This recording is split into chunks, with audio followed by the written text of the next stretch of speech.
Om Sai e bike sales and services. फक्त 5 व 10 रुपयात 50 ते 100 किलोमीटर प्रवास. आता येईल आनंदाला वेग. स्टायलिश लुक, जास्तीत जास्त speed, disc brake, tubeless tyres, 200 kilo वजन वाहण्याची क्षमता, mobile charging, no licence no registration, प्रदूषणविरहित आधुनिक बाईक. कोणतीही इलेक्ट्रिक बाईक खरेदी करण्यापूर्वी एकदाच भेट द्या. आमचा पत्ता कांबळे गल्ली, परमहंस भालचंद्र महाराज आश्रमाजवळ कणकवली. संपर्क 72 64 82 42 43. आषाढी एकादशी निमित्त पुणे जिल्ह्यातील मुळशी तालुक्यातील एका इंजिनियरची सध्या सर्वत्र चर्चा सुरू आहे. सिव्हिल इंजिनियर बाळकृष्ण शिंदे यांनी भातशेतीत रोपांच्या सहाय्यानं विठ्ठलाची मूर्ती निर्माण केली आहे. 120 फूट लांब आणि 60 फूट रुंद उंच असलेली विठ्ठलाची मूर्ती भातशेतीतून उगवली आहे. महिन्याभरापूर्वीच पेरलेली भाताची रोपं गेल्या काही दिवसांपासून सुरू असलेल्या पावसामुळे उगवून आली आहेत. मुळशी तालुक्यातील वातुंडे गावात ही प्रतिकृती तयार करण्यात आली आहे. गावातील एका इंजिनियर मुलानं कम्प्युटरवर तयार केलेलं डिझाईन या शेतकऱ्यांनी शेतात प्रत्यक्षात उतरवलंय.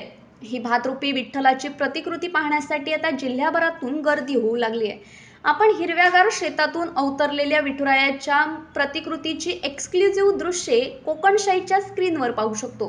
डोळ्यांचे पारणे फेडणारे दृश्य आपण कोकणशाहीच्या स्क्रीनवर पाहतोय.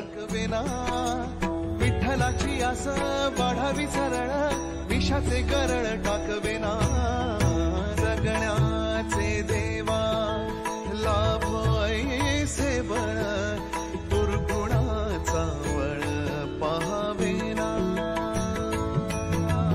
ऐसे लाभ भान देगा देवा दान, चरणात ध्यान राहू देगा.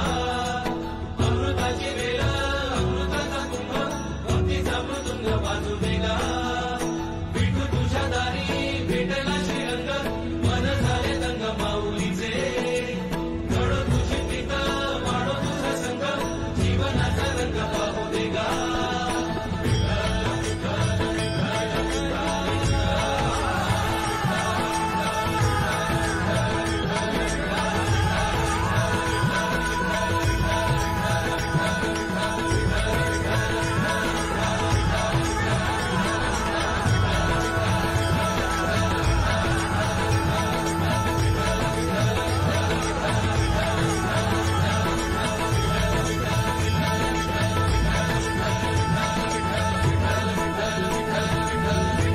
न्यूज कोकणशाही. असे नवनवीन व्हिडिओ पाहण्यासाठी कोकणशाहीचं यूट्यूब चॅनल सबस्क्राईब करा व बेल बटन प्रेस करा. तसेच फेसबुक पेज लाईक करा आणि इंस्टाग्राम पेज व ट्विटर पेजला फॉलो करायला विसरू नका.